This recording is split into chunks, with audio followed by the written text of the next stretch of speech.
VST news, నేను మహాలక్ష్మి. ఈరోజు మనం ఒక స్పెషల్ ఆలయంలో ఉన్నాము. ఈ అమ్మవారి ప్రత్యేకత ఏంటి అంటే 40 రోజులు యోగ నిద్రలో ఉండి 41వ రోజున అమ్మవారిని బయటకు తీసుకొస్తారు.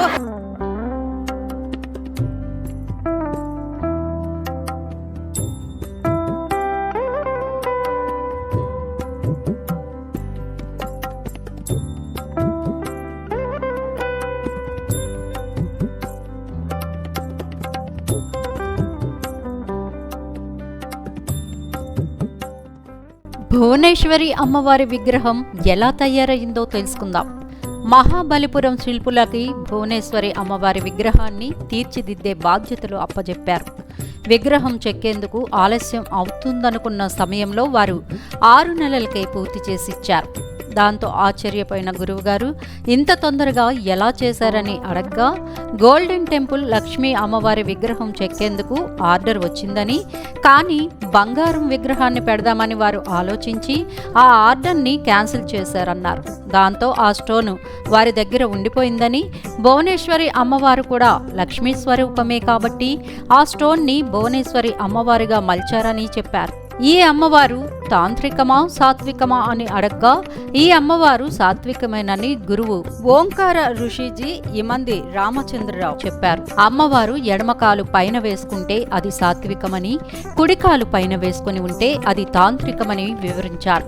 మహాలక్ష్మి, మహాకాళి, మహాసరస్వతిలా శక్తి స్వరూపినే ఈ భువనేశ్వరి అమ్మవారు.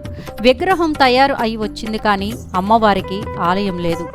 ఆదివాసాలు చెయ్యండి, ఈలోపు అమ్మవారి ఆలయం పని అమ్మే చూసుకుంటారని గురువుగారు చెప్పడంతో ప్రస్తుతానికి ఆదివాసాలు చేస్తున్నారు. ఇప్పటి వరకు 108 ఆదివాసాలు పూర్తయ్యాయి. గతంలో అమ్మవారికి అభిషేకాలు, పూజలు చేసిన తర్వాత పవలింపు సేవలో పెట్టేసి అమ్మవారు ఏ పత్రిలో ఉన్నారో ఆ పత్రి వేసేసి 45 రోజుల తర్వాత మళ్ళీ ఆదివాసం వరకు అమ్మవారిని అలాగే ఉంచేసేవారట. ఇప్పుడు 108 ఆదివాసాలు పూర్తయ్యాయని, అమ్మవారిని పవలింపు సేవలో ఉంచకూడదని వేద పండితులు, స్వాములు అమ్మవారిని చరప్రతిష్ఠ చేయమని చెప్పడంతో ప్రస్తుతం అమ్మవారిని చరప్రతిష్ఠ చేసి పూజలు నిర్వహిస్తున్నారు. ఇది భువనేశ్వరి అమ్మవారి చరిత్ర. అమ్మవారి దగ్గర కోలాట బృందం ఉంది. మరి వీళ్ళంతా ఎక్కడి నుంచి వచ్చారో వారి మాటల్లో అడిగి తెలుసుకుందాం. ఎక్కడి నుంచి వచ్చారు? మేము వేపగుంట నుంచి వచ్చామండి. అంటే ఏ టెంపుల్కి వెళ్తుంటారు? ప్రతి ఒక్క టెంపుల్కి వెళ్తాం మేము. కనకమాసం టెంపుల్, తర్వాత ఈ భువనేశ్వరి దేవి అమ్మవారు, తర్వాత ముత్యాల అమ్మవారు, అయోధ్య, కాశీ, తర్వాత శ్రీశైలం, షిరిడి, ఆల్మోస్ట్ అన్నీ, ఇంకా ప్రతిదీ అన్నవరం అన్నీ కూడా వెళ్తూ ఉంటాం. అంటే మీరు వెళ్ళినప్పుడు ఖర్చులో ఎవరు పెట్టుకుంటారు? మ్యాక్సిమం కొన్ని చోట అయితే వాళ్ళే ఇస్తారు, లేదు అనుకుంటే మేము పెట్టుకొని వచ్చేస్తాం మేడం. అంటే దేవుడికి సంబంధించింది కదా అని చెప్పి, మాకు కొంచెం ఏదో పుణ్యం వస్తుంది కదా అని చెప్పి మేము వస్తూ ఉంటాం మేడం. ఎంతమంది ఉన్నారు మీ గ్రూప్? మా గ్రూప్ అయితే నా టీం 3 టీమ్స్ అండి. అందులో ఒక టీంని తీసుకొచ్చాను నేను, 20 మెంబర్స్. 3 టీమ్స్ ఉంటాయి. 3 టీమ్స్ ఉన్నాయి. ఒక్కొక్క దగ్గర వెళ్తూ ఉంటాం, అందరం కలిసి వెళ్తుంటాం. అప్పుడప్పుడు వేరే ప్రోగ్రామ్స్ వచ్చినప్పుడు అలా డివైడ్ చేస్తూ ఉంటాం. Thank you. మనతో పాటు బెంగళూరు నుంచి వచ్చిన శ్రీ కృపానిధి స్వామివారు ఉన్నారు. అమ్మవారి ప్రతిమని తీసుకొచ్చి ఇక్కడ పూజించడం అయితే జరుగుతుంది. ఆ విశేషాల గురించి స్వామివారి మాటల్లో విందాం. నమస్తే స్వామీజీ. షడ్భుజే పద్మాసనస్థితే శంఖచక్ర అమృత కళశే ఇక్షుకోదండ పుష్పబాణవరదభయాస్తే సామ్రాజ్యలక్ష్మీం జగదేకమాత నమస్తే నమస్తే నమస్తే నమో నమః. సామ్రాజ్యలక్ష్మి అనుగ్రహ ప్రాప్తిరస్తు. ఓం శ్రీ గురుభ్యో నమః. ఓం శ్రీ కృపానిధి గురుదేవాయ నమః. ఓం శ్రీ సామ్రాజ్యలక్ష్మీదేవియే నమః. ఈరోజు మనం సబ్బవరం దగ్గర ఉన్నటువంటి ఆరిపాక భువనేశ్వరి అమ్మవారి సన్నిధిలో ఉన్నాం. ఇక్కడ విశేషంగా ప్రతి 40 రోజులకు ఒకసారి ఆదివాస కార్యక్రమం జరుగుతుంది. ఈ భువనేశ్వరి అమ్మవారి ఈ కార్తీక మాసంలో జరుగుతున్నటువంటి ఈ ఆదివాసంలో ప్రత్యేకంగా శ్రీ సామ్రాజ్యలక్ష్మి అమ్మవారి ఉపాసకులు సిద్ధయోగి శ్రీ శ్రీ శ్రీ కృపానిధి గురు మహారాజు విచ్చేశారు. వారు సామ్రాజ్యలక్ష్మి అమ్మవారి దేవాలయాన్ని కర్ణాటక ప్రాంతంలో మధుగిరై సమీపంలో శ్రీకృష్ణ దేవరాయల పరిపాలన ప్రాంతంలో ఉన్నటువంటి ఒక పురాతనమైనటువంటి శ్రీ సామ్రాజ్యలక్ష్మి అమ్మవారి దేవాలయం నిర్మాణం చేస్తున్నారు. ఆ యొక్క అమ్మవారి దేవాలయం నిర్మాణం చేస్తూ ఎన్నో శతాబ్దాల క్రితం అనేక మంది రాజులు సామ్రాజ్యలక్ష్మి అమ్మవారి యొక్క అనుగ్రహం పొందినటువంటి ఆధారాలు, అమ్మవారిని ఆరాధించి పరిపాలన ఎంతో చక్కగా జనరంజకంగా పరిపాలిస్తూ పాడి పంటలతో కళకళలాడుతూ పరిపాలన చేసినటువంటి ఆ విజయనగర సామ్రాజ్య స్ఫూర్తిని తీసుకొని భారతదేశం అంతా కూడా ఆ అమ్మవారి యొక్క అనుగ్రహంతో మంచి పరిపాలన, అలాగే ప్రజలందరూ కూడా సుఖ సంతోషాలతో జీవించాలని సామ్రాజ్యలక్ష్మి అమ్మవారి యొక్క విగ్రహాన్ని పంచలోహాలతో ప్రత్యేకంగా 6 భుజాలతో ఇప్పటి వరకు ఎవరూ చూడనటువంటి శ్రీ సామ్రాజ్యలక్ష్మి అమ్మవారి యొక్క పంచముఖ 108 కిలోలు ఉన్నటువంటి ఆ యొక్క అమ్మవారు అష్టలక్ష్ములతో 6 చేతులతో పంచలోహాలతో ప్రత్యేకంగా విశేషంగా వారి యొక్క తపో దీక్షను తద్వారా అమ్మవారిని దీక్షా ప్రతిమగా మార్చి ఆ అమ్మవారిని తీసుకొని 108 ప్రాంతాల్లో శ్రీ సామ్రాజ్యలక్ష్మి అమ్మవారి యొక్క పట్టాభిషేకం చేయాలని నిర్ణయించి ఈ రోజున మన భువనేశ్వరి సన్నిధిలో అమ్మవారికి విశేషమైనటువంటి ద్రవ్యాలతో భువనేశ్వరి అమ్మవారికి అభిషేకాలు జరుగుతూ ఉన్నాయి. అలాగే సామ్రాజ్యలక్ష్మి అమ్మవారికి కూడా అభిషేకాలు జరుగుతున్నాయి. అభిషేకాల తరువాత అమ్మవారికి 108 మంది సువాసినుల చేత లలితా సహస్రనామ పారాయణ ఏర్పాటు చేసి అమ్మవారికి పట్టాభిషేకం శ్రీ సామ్రాజ్యలక్ష్మి అమ్మవారికి అత్యంత వైభవంగా జనమందరూ కూడా ఎదురు చూస్తున్నటువంటి విశేషమైనటువంటి ద్రవ్యాలతో అమ్మవారికి ఇక్కడ సామ్రాజ్యలక్ష్మి పట్టాభిషేకం అత్యంత వైభవంగా జరుగుతూ ఉంది. 50 మంది భక్తులు కూడా వీక్షించి శ్రీ సామ్రాజ్యలక్ష్మి అనుగ్రహాన్ని పొందవలసిందిగా కోరుచున్నాము. స్వస్తి. ఆలయ విశిష్టత, ఆలయ ప్రాముఖ్యత, అసలు అమ్మవారు ఎలా వెలిసారో మనకి చెప్పడానికి ఉన్నారు, వారితో మాట్లాడిద్దాం. సార్ చెప్పండి, అమ్మవారి గురించి అసలు ఏంటి, అమ్మవారి మహిమలు ఏంటి, మీకు ఎప్పటి నుంచో తెలుసు కాబట్టి అమ్మవారి గురించి చెప్పండి. ఈ అమ్మవారు మాకు తెలిసినప్పటి నుంచి అంటే గత 50 సంవత్సరాల నుంచి ఉందన్నారు. కానీ కొన్ని వందల వేల సంవత్సరాల నుంచి కూడా అమ్మవారు ఇక్కడ శ్రీకృష్ణదేవరాయ అంటే మామూలుగా ఉజ్జయిని విక్రమాదిత్యుల తరం నుంచి కూడా ఇక్కడ పూజలు అందుకొని అమ్మవారు అక్కడ నిశ్చితమై విగ్రహ రూపంలో ఉన్నారు. కానీ కాలగర్భంలో ప్రాముఖ్యత ఏమి రాలేదు. తర్వాత జటల సాధు గారు అనే మహాభక్తుడు 300 సంవత్సరాలు జీవించిన యోగి, అతను ఇక్కడ దశమహావిద్యలు సాధనలు చేసి అమ్మవారిని సాక్షాత్కరింపజేసుకుని కొన్ని కారణాల వల్ల ఇక్కడి నుంచి సింహాచలం దేవస్థానంకి వెళ్ళడం జరిగింది. అక్కడ అతని పేరుని కూడా ఆశ్రమం ఉంది, ఇప్పటికీ నేటికి కూడా ఉంది. జటల సాధు గారు అనే పేరుతో శివాలయం వెనకాల మీకు ఆశ్రమం ఉంది. అక్కడ పూజలు నిత్యం జరుగుతూ ఉంటాయి. ఆ తదనంతరం ఇక్కడ చుట్టుపక్కల విలేజ్లు, ఈ మండలంలో ఉన్న విలేజ్ల వాళ్ళందరూ కూడా నాగుల చవితి, దీపావళి వెళ్ళిన తర్వాత నాగుల చవితి, నాగపంచమి, పౌర్ణమి రోజుల్లో ఇక్కడికి వచ్చి భక్తులందరూ కూడా ఈ కొండ మీద బొడ్ల బావి అని ఒకటి ఉంది. దాని విశిష్టత ఏమంటే పూర్వం లక్ష్మీనరసింహస్వామి తన బొట్టకని వేలిని ఇక్కడ మోపి ఇక్కడి నుంచి సింహాచలం వెళ్ళినట్టుగా అతని పాదం మోపిన స్థలంలో ఒక బావి రూపంలో ఏర్పడినట్టుగా అందరూ ఇప్పటికీ కూడా కొన్ని సంవత్సరాలుగా కూడా జలం ఉంది. ఆ జలం ఏంటంటే రకరకాలైన రోగాలను పోగొడుతూ ఉంటుంది. ఎవరికైనా ఏ సమస్య వచ్చినా ఆ నీటిని తీసుకెళ్ళి ఇళ్లలో శుద్ధి చేసుకుని ఎవరికైనా పిల్లలకు స్నానం చేయించినా, ఎవరైనా పెద్ద పిల్లలైనా వాళ్ళందరికీ కూడా ఆ జలంతో శుద్ధి చేయడం, పెళ్లి కాని వాళ్ళకి పెళ్ళిళ్ళు, ఆ రకంగా కూడా అమ్మవారి తనకు మహత్యాలు కనబడుతూ వచ్చాయి. కాలక్రమేణా అది మాకు తెలిసినంతవరకు ఇమ్మండి రామచంద్రరావు గారు ఓంకార శ్రీజీగా పేరుగాంచిన అతను 1988 నుంచి విశాఖపట్నంలో డాబా గార్డెన్స్లో రంగారావు స్ట్రీట్లో చించలాడ్జి అనే స్థలంలో ఒక భువనే ఆరాధన పీఠాన్ని స్టార్ట్ చేసి దత్తాత్రేయుల వారిని, తర్వాత భువనేశ్వరి అమ్మవారిని కొలుస్తూ అతనికి 12 సంవత్సరాలు కొలిసిన తర్వాత అమ్మవారు కళలో దర్శనమిచ్చి ఈ క్షేత్రంలో నేను వెలిసి ఉన్నాను, నాకు పూజాది కార్యక్రమాలు చేసి భక్తులకు ఈ కార్యక్రమాలు అందజేయాలన్న ఉపదేశించారు. అలాగే ఆ రామచంద్రరావు గారి తల్లి మాతృమూర్తి చెల్లయ్యమ్మ గారు కూడా తనకి స్వప్నంలో దర్శనమిచ్చి ఇక్కడ పూజలన్నీ చేసి అమ్మవారిని అభివృద్ధి చేయాలని చెప్పి ఆదేశించారు.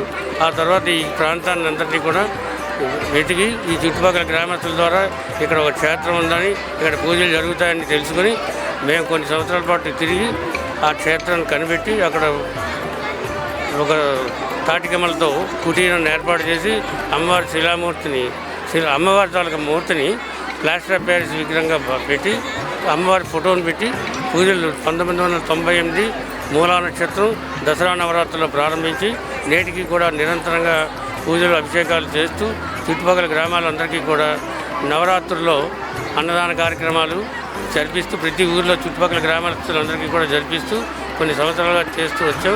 తర్వాత 2005లో అమ్మవారి విగ్రహాన్ని మహాబలిపురంలో తయారు చేయించి తీసుకురావడం అయింది.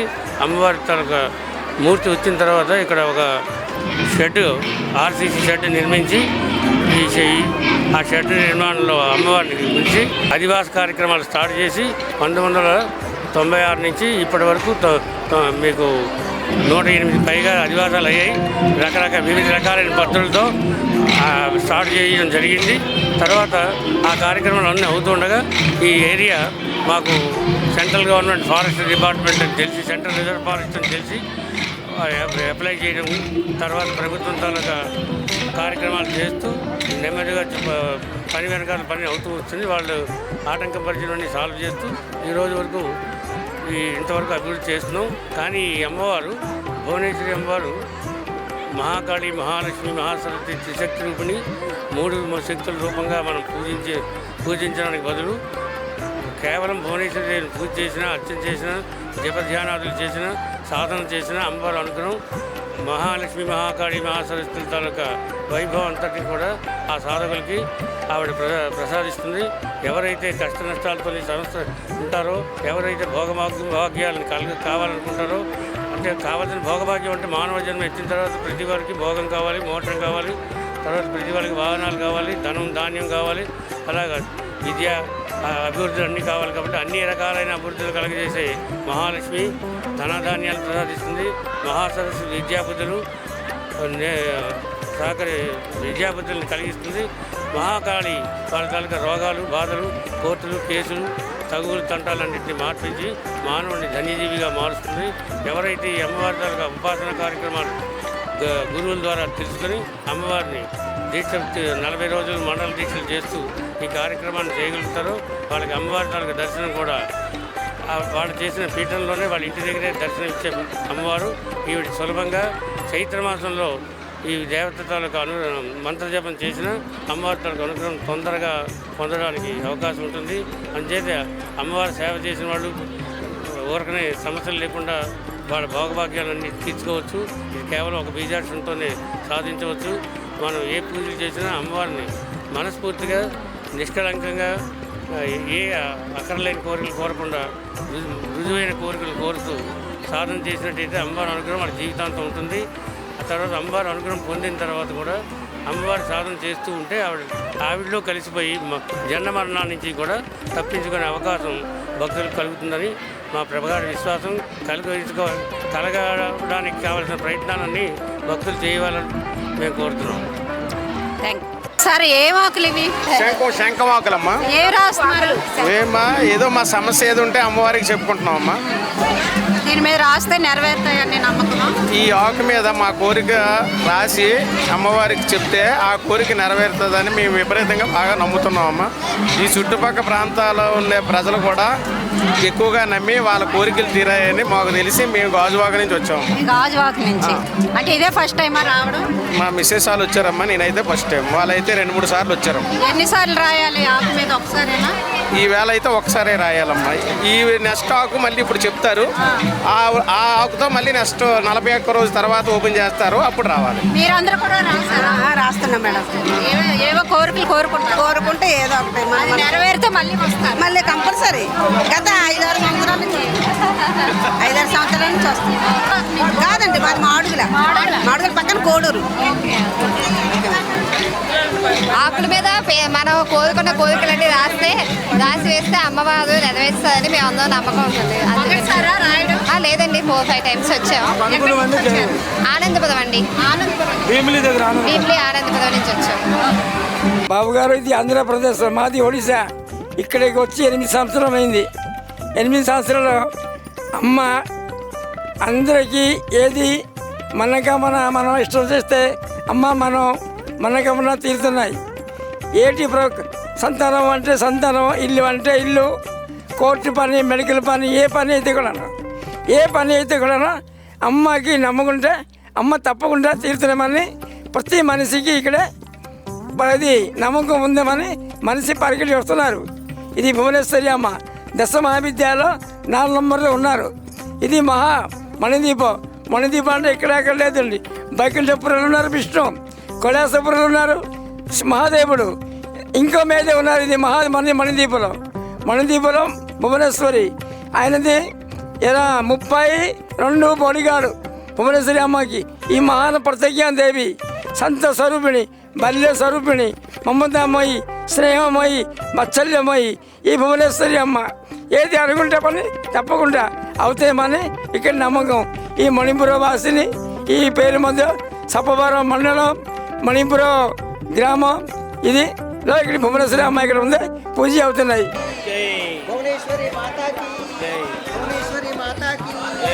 ఇప్పుడు అన్నదానం చేశారు, ఎంతమంది వచ్చారు ఈరోజు? అమ్మ మేము స్టీల్ ప్లాంట్ ఉద్యోగస్తులు అమ్మ, అందరూ ఉద్యోగస్తులు, వారి సతీమణులు అందరూ కలిపి సుమారు 2008 సంవత్సరం నుంచి ఈ అన్న సమాధాన సేవలో నిత్యం ధరిస్తూ ఉంటాం. ఎక్కడ పెద్ద దేవాలయాల్లో సుమారు 3,000 నుంచి 15,000 దాకా కూడా పెట్టిన చరిత్ర మాకున్నది. సుమారు 300 మంది సభ్యులు ఉన్నారు మా దాంట్లో. ఇప్పుడు ఇక్కడికి 60 మంది మగవాళ్ళు ఆడవాళ్ళు కలిపి 60 మంది వచ్చి ప్రతి ఆదివాసానికి వచ్చి ఇక్కడ అమ్మవారి సేవ చేస్తూ ఉంటాం. వచ్చిన భక్తులందరికీ సేవ చేస్తూ ఉంటాం. మేము సుమారు 2006 నుంచి హరినామ సంకీర్తన బృందం అనే స్టీల్ ప్లాంట్లో ఒక సంస్థ ఉన్నది. ఆ సంస్థ ద్వారా ఈ కార్యక్రమాలన్నీ మేము చేస్తూ ఉంటాం. ఇక్కడే కాదు, భద్రాచలంలో శ్రీరామనవమికి, శివరాత్రికి శ్రీశైలంలో, శ్రీరంగంలో తమిళనాడు శ్రీరంగంలో ముక్కోటి ఏకాదశికి కూడా ఇలాంటి భారీ అన్నసమారాధన కార్యక్రమంలో స్వయంగా మా ఖర్చులతో మేము వెళ్ళి, ఎవరిని డొనేషన్లు కానీ ఏం అడగకుండా మా ఖర్చులతో మేము వెళ్ళి ఇక్కడ కూడా ఒక బస్సు వేసుకొని మేమే మా డబ్బులు పెట్టుకొని వచ్చి అమ్మవారికి వచ్చిన భక్తులకి ఇలా సేవ చేసి మేము వెళ్ళిపోతూ ఉంటాం. ఇది భద్రాచలంలో కూడా అంతే. సుమారు 2 రోజులు మా శ్రీరామనవమి ముందు రోజు, ఆ రోజు కలిపి సుమారు 20,000 మంది దాకా మేము మా ఖర్చులతో మేమే వండి, మా ఖర్చులతోనే వండి భక్తులకి అందజేస్తాం. ఎంత తింటే అంత, మామూలుగా ఏదో ఎంత పెట్టేసి పంపించడం కాదు. వాళ్ళ కడుపు నిండా ఎంత తింటే అంత రిపీట్ రైస్లో కూడా పెట్టి సంతృప్తిగా పంపిస్తాం అన్నమాట. ఇది మా హరినామ సంకీర్తన బృందం స్టీల్ ప్లాంట్ శాఖ సేవలు. అంటే ప్రతి ఆదివాసం వేరు, ఈ ఆదివాసం కార్తీక మాసం పడింది, మరి భక్తులు పెరిగారంటారా ఏంటి? చాలా వరకు పెరిగారండి. అంటే 100 మెంబర్స్ ఇంతకుముందు వస్తే ఇప్పుడు 150 మెంబర్స్ వరకు వచ్చారు. అంటే నియర్లీ ఎప్పుడు 6,000-5,000 అలా అవుతుంటుంది. ఈసారి అత్యధికంగా భక్తులు హాజరవడం జరిగింది. వారందరికీ కూడా ఎప్పట్లాగే ప్రశాంతంగా వాళ్ళందరికీ కూడా అన్న సమారాధన ఇప్పుడు వరకు చేసి ఉన్నాము. ఇప్పుడే కంప్లీట్ చేసాము. ఫ్యూచర్లో కూడా ఎప్పుడైనా సరే, ఎక్కడైనా సరే మా హరినామ సంకీర్తన బృందం ఫ్రీగా మా ఖర్చులతో మేమే వచ్చి అందరికీ కూడా సంతృప్తిగా భోజనం వడ్డించి వారందరినీ కూడా స్వామివారి భక్తులందరికీ కూడా ఎవరైనా సరే వారికి మేము సేవకులం. స్వామివారికి కొలుచుకోవడం భక్తులు వస్తూ ఉంటారు, కానీ మా పని అది కాదు. స్వామివారిని కొలుచుకోవడం, స్వామివారి భక్తులకి సేవ చేయడమే మా ప్రధాన ఉద్దేశంగా ఈ హరినామ సంకీర్తన బృందం అనేది స్థాపించబడింది. ఇలాగే మీరందరూ కూడా మాకందరికీ ఇలాగే సహకరిస్తూ ఉంటే మేము వచ్చిన భక్తులందరికీ కూడా యథావిధిగా అందరికీ కూడా భోజన సదుపాయాలు, మజ్జిగ, మంచినీళ్ళు అన్ని సదుపాయాలు సమకూరుస్తూ ఇలాగే ముందుకు సాగాలని కూడా వారందరికీ, మీ ఛానల్ వారికి ఇలాగే మీరు కూడా ముందుకెళ్ళాలని అందరికీ విన్నవించుకుంటే ఆ స్వామివారికి మరీ మా తరపున మీకు కృతజ్ఞతలు తెలియజేస్తాం. ఈ రోజు జరిగిన అన్నదాన కార్యక్రమంలో పెద్ద ఎత్తున పాల్గొన్నారు. వారిలో మహిళలు కూడా ఉన్నారని చెప్పినట్లుగానే వారంతా కూడా మనతో పాటు ఉన్నారు. వారితో కూడా మాట్లాడదాం. చెప్పండి అమ్మ, అంటే పొద్దున్న నుంచి మీరు అన్నదాన కార్యక్రమం చేస్తూనే ఉన్నారు, మేము చూస్తూనే ఉన్నాం. ఎలా అనిపించింది? ఇంతంత సేపు చేస్తుంటే మీకేం అలసట రావట్లేదా? మాకేం అలసట రాదండి, మాకు ఎప్పుడు అలవాటే. అమ్మవారి దయవల్ల ప్రతి దానికి వస్తాం, ఇక్కడికి వచ్చి ఎప్పుడు సర్వీస్ చేస్తూనే ఉంటాం. ఏ గుళ్ళకైనా వెళ్ళి సేవ చేస్తూనే ఉంటాం. ఓం శ్రీ మాత్రే నమః. మేము గత 7 సంవత్సరాల నుంచి ఇక్కడికి వచ్చి సేవ చేస్తున్నాము. ముందు పురుషులందరూ వచ్చి సేవ చేసేవాళ్ళు. తర్వాత మేమందరం కూడా మా కుటుంబాలతో కలిసి వచ్చి ఇక్కడ అమ్మవారి సేవలో పాల్గొనే అవకాశము అమ్మవారు మాకు అనుగ్రహించారు. అంటే మాకు ఇది ఒక దివ్యమైన అనుభూతి. ఎలా అంటే ఇక్కడికి వచ్చి చేసి వెళ్ళామంటే మళ్ళీ మాకు ఇంకో మండరకాలం అంటే మళ్ళీ సేవా కార్యక్రమం వచ్చే వరకు ఒకలాంటి శక్తి అమ్మవారు ప్రసాదిస్తారు. ఆ శక్తితోనే మేము మళ్ళీ 40 రోజులు చాలా ఆనందంగా గడిపేస్తాము. అంతేకాకుండా అమ్మవారి అనుగ్రహంతో ఎంతోమంది ఎన్నో కష్టాలు కోరికలు తీరిన వాళ్ళు ఉన్నారు. అంటే ఇక్కడ అమ్మవారే స్వయంగా వెలిసి సేవలు అందుకుంటున్నారు. ఈ అనుభూతిని ఎంతోమంది భక్తులు పంచుకున్నారు. అంటే మేము మనసు అర్పించి త్రికరణ శుద్ధిగా ఈ సేవా కార్యక్రమంలో పాల్గొని అమ్మవారికి సేవలు అందిస్తూ ఉంటాము. దానివల్ల మాది ఒక హరినామ సంకీర్తన బృందం అని ఒక టీము స్టీల్ ప్లాంట్ నుంచి వస్తాము. ప్రతి ఒక్కళ్ళు కూడా మనస వాచ కర్మణ త్రికరణ శుద్ధిగా ఇక్కడ సేవ చేసి వెళ్తారు. ఇది మాకు లభించిన మహద్భాగ్యంగా భావించుతున్నాము. ఇదంతా కూడా మాకు అమ్మవారు అనుగ్రహించిన శక్తి అని భావిస్తూ మరలా ఎప్పుడు వస్తుందా అని మేము ప్రతి క్షణం ఎదురు చూస్తూ ఉంటాం మళ్ళీ సేవా కార్యక్రమంలో పాల్గొనడానికి. జై శ్రీమన్నారాయణ. చూశారు కదండి, అన్ని దానాల్లో కల్లా అన్నదానం గొప్పదంటారు. మరి అలాంటి అన్నదానాన్ని పెద్ద పెద్ద ఆలయాల్లో ఎక్కడ ఏదైనా జాతర మహోత్సవంలాగా జరిగినా ఎన్ని వేల మంది వచ్చినా సరే వీళ్ళ సొంత ఖర్చులతో అన్నదానం చేయడం అయితే జరుగుతుంది. సో అదండి సంగతి. మనతో పాటు ఆలయం గురించి పూర్తిగా తెలిసిన పెద్దలు ఉన్నారు, వారితో మాట్లాడదాము. ఆలయం అసలు ఏంటి, ఎప్పుడు దీన్ని స్థాపించారు, అమ్మవారు ఎక్కడున్నారని ఎవరికి చెప్పారో వారిని అడిగి తెలుసుకుందాము. సార్ నమస్తే అండి. అసలు ఆలయం విశిష్టత, అమ్మవారు ఎప్పుడు వెలిసారు, ఈ విషయాలన్నీ మాకు చెప్పండి. అమ్మ, నా పేరు వై అక్కునాయుడు. నేను ఇక్కడ గురువు గారు అనేవారు యమంది రామచంద్ర గారు అనే తల్లిదండ్రులు పెట్టిన నామకరణం. 2006 నుంచి ఆయనతో నేను రావడం, అంటే ఆయన దగ్గరికి వెళ్ళడం కారణం ఏంటంటే నాకున్న కొన్ని బాధలు తీరుతాయని ఎవరో చెప్తే అమ్మ దగ్గరికి వచ్చాం. అమ్మ దగ్గరికి వచ్చిన తర్వాత కంటిన్యూగా పూజలు చేసుకోవడంలో గురువు గారు మమ్మల్ని ఆయన కూడా ఉంచుకున్నారు. ఆ గురువు గారికి అమ్మవారు భువనేశ్వరి మీద కళల సాకారం ఈ గిరి క్షేత్రం. ఇది 5 కొండలు ఎలాగుంటూ ఉంటుందంటే మీరు రోడ్డు మీదకి వెళ్ళి చూసి అమ్మవారు పడుకున్నట్టు ఉంటాయి. రోడ్డు మీదకి వెళ్ళి చూడండి, అమ్మవారు పడుకున్నట్టు ఉంటుంది. అక్కడ రామనంతపురంలో కేరళలో ఉన్న అతను శ్రీమాష్ణుడు ఎలాగ ఉంటారు, ఇక్కడ అమ్మవారు అలాగ ఉంటారు మీరు కింద నుంచి చూస్తే. ఈ విధంగా గురువు గారు తల్లిదండ్రి పేరు రామచంద్రగా, అలాగే అమ్మవారు ఆయనకి ఓంకార దత్త రామ బోనన్న ఆదిత్య ఋషిజీ అని పేరు పెట్టారు గురువుగారికి. అంటే సింపుల్గా ఓంకార్ ఋషిజీ. ఆయన 14 సంవత్సరాలు దత్తాత్రేయ దీక్షలో ఉండి ఆ తర్వాత ప్రతిరోజు రాత్రి 12 గంటలకి ఆయన పడుకున్న దగ్గరికి వచ్చి తట్టి భువనేశ్వరి అనేవారట. ఆయన భయపడి, అంటే బ్రహ్మచారి. ఆయన పెద్ద కుటుంబమే, కోటీశ్వరుల కుటుంబం. ఆయన బ్రహ్మచారిగా ఉండిపోయారు. ఆయన విశాఖపట్నం ఓల్డ్ ప్రిన్స్ లాడ్జి డాబా గార్డెన్స్లో ఉంది. ఆ లాడ్జిలో అమ్మవారు వెలిశారు. లాడ్జిలో ఆయన గురుగారు సొంత ఇల్లు, దాన్ని కన్వర్ట్ చేసుకున్నారు. అందులో ఈశాన్యంలో ఉన్న పూజ గదిలో ఈ అమ్మవారు అక్కడ వెలిసి ఆయన చెప్పేవారు, నేను పలానా 5 కొండల దగ్గర ఉన్నాను, మీరు వెళ్ళి చూడండి. అంటే ఆయన 2 సంవత్సరాలు అంటే తన స్నేహితులతో మిత్రులతో కలిసి ఈ ప్రదేశాన్ని కనిపెట్టి ఇక్కడ అమ్మవారు ఉందన్నారు. ఈ అమ్మవారు పైన పాక ఉంది కదండి, అక్కడ భూమిలోంచి వచ్చారు, మళ్ళీ భూమిలోకి వెళ్ళిపోయారు. ఇది మాకు గురుగారు కొంత చెప్పినా మేము కొంతమంది పురాణవస్తాశ్రమాలతో కొంచెం మాట్లాడాము ఈ మధ్యకాలంలో. వాళ్ళు ఏమన్నారంటే వేద పండితులు చెప్పారు ఇంకా అమ్మవారు అక్కడే ఉన్నారు. అంటే భూమి నుంచి వచ్చారు, గురుగారు కనబడి మళ్ళీ భూమిలోకి వెళ్ళిపోయారని చెప్తున్నారు. గురుగారు అప్పుడు 3 అడుగుల విగ్రహం కనిపించింది నాకు అన్నారు కల్లో. అది బయట తీరు, కానీ ఆ రూపుతోనే ఇక్కడ ఈ విగ్రహం తయారు చేయించారు. ఈ విధంగా అంటే ఈ విశిష్టత అది. ఈ 5 గిరుల దగ్గరికి ఎవరు, ఏ కుటుంబం వారు వచ్చినా, ఏ భక్తుడు వచ్చినా, ఎవరు వచ్చినా పాదం పెట్టి వెళ్ళిన తర్వాత ఇంటిలో ప్రశాంతత ఫస్ట్ వస్తుంది. ఎటువంటి సమస్యలున్నా తీరిపోతాయి, ఈతి బాధతలన్నీ ఉండవు.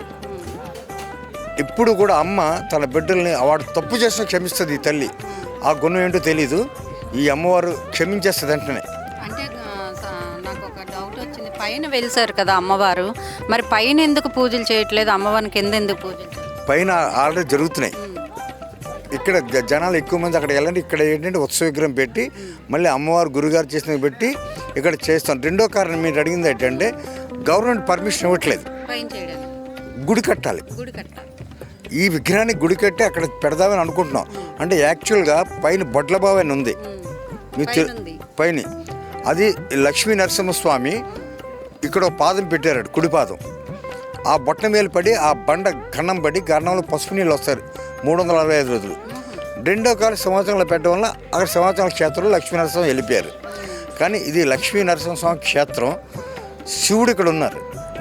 అమ్మవారికి ఎప్పుడో చెప్పారు గురుగారికి, ఇది శివుడు ఉన్నాడు, శివక్షేత్రం, ఇక్కడ అమ్మవారి తాలూకు అన్నీ కూడా మనం అన్నీ చెయ్యాలి అని చెప్పి గురుగారు చెప్తే ఆ విధంగా శివరాత్రి కూడా శివక్షేత్రంలోనే ఏం జరుగుతుంది అన్నీ చేసేవారు ఇక్కడ.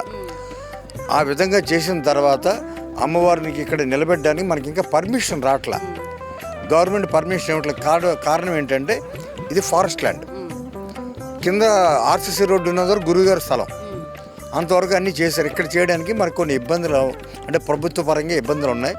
ఆ ప్రయత్నాలు కూడా చేస్తున్నారు. అమ్మ అంటే అనుగ్రహిస్తే కానీ ఏ పని జరగదు. అంటే 41 రోజులకి అమ్మవారిని బయటికి తీసుకురావడానికి కారణం ఏంటి? ఈ 40 రోజులు అమ్మవారు యోగ నిద్రలోకి ఎందుకు ఉంటున్నారు? అమ్మవారు అంటే 41 రోజు అనేది మండల కాలం. గురువారు 40 నుంచి 54 రోజులు ముహూర్తం పెట్టేవారు. ఈ అమ్మవారు యోగ నిద్రలో ఉండడానికి కారణం ఏంటంటే అప్పుడు గురుగారికి ఎవరు అతను తెలిసిన వేద పండితులు లేకపోతే తెలిసిన పురోహితులు అమ్మవారి నిద్రావస్థలో ఉంచి 45 రోజుల తర్వాత 54 రోజుల మధ్యలో లేపమని చెప్పేవారు. ఆ విధంగా మేము చేసాం. మే 21వ తారీఖు 30 మే 21 సంవత్సరం వరకు ఆ విధంగా చేసాం. ఇప్పుడు వచ్చిన హనుమాన్ బాబా గారు ఇప్పుడు వచ్చారు కదండి, సామ్రాజ్య లక్ష్మి తీసుకొచ్చారు కదా, ఆ స్వామీజీ జోషి గారు వీరిద్దరు ఏం చెప్పారంటే మీరు అలా పడుకొని చేయకూడదు, అమ్మవారి ప్రాణప్రతిష్ఠ చరప్రతిష్ఠ చేయండి అని చెప్పారు. అప్పుడు చరప్రతిష్ఠ చేసాం ఇక్కడ. ఆ చరప్రతిష్ఠ ద్వారా పూజలు జరుగుతున్నాయి. పర్మిషన్ వస్తే ఆ పైన బొడ్లబావి అర్ధచంద్రాకారం ద్వారా కట్టమని గురువుగారికి అమ్మవారు చెప్పారట. ఇప్పుడు ఏ విధంగా మనకు అనుకూలిస్తుందో ఆ విధంగా పైకి తీసుకెళ్ళి కోవిలు కడతాం.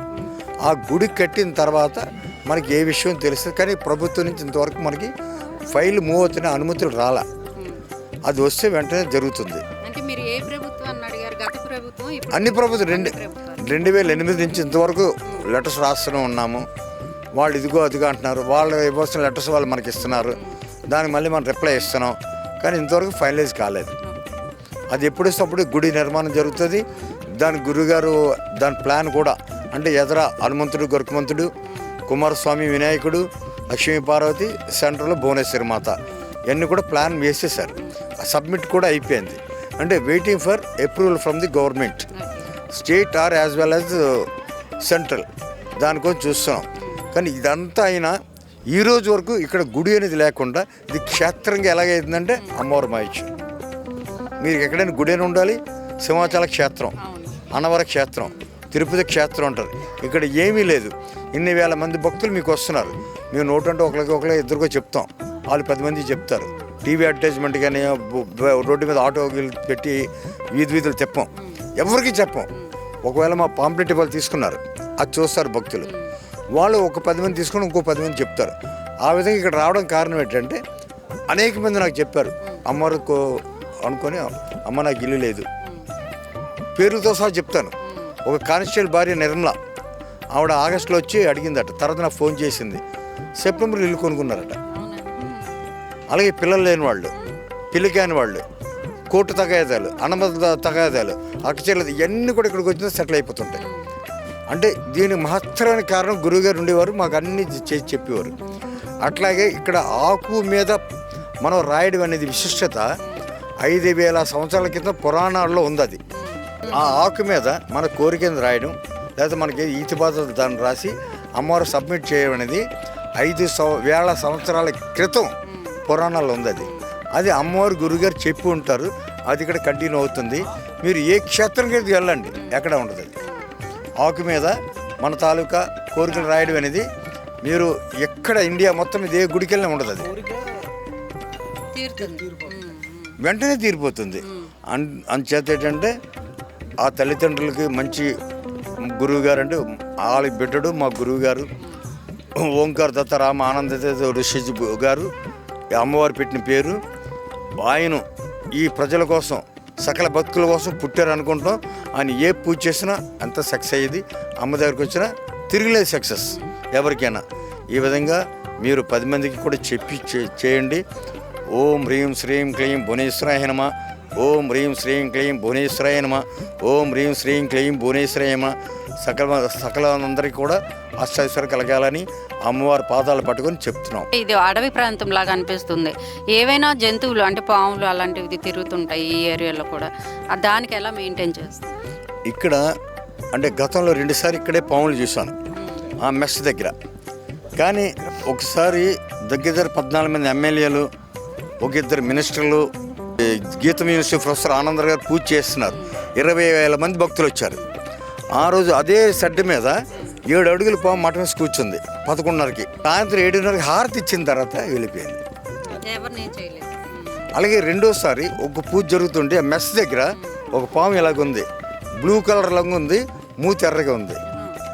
ఓ చిన్నపిల్లడు వెళ్ళి ఇలా కొట్టాడు, ఫర్రమేసి, కానీ ఎవరు ఏమనలేదు. బ్లూ కలర్ మేము ఉండగా మాకు కనబడలే. ఆ పిల్లడి మీద లేచినట్టు చూసాం పాముని.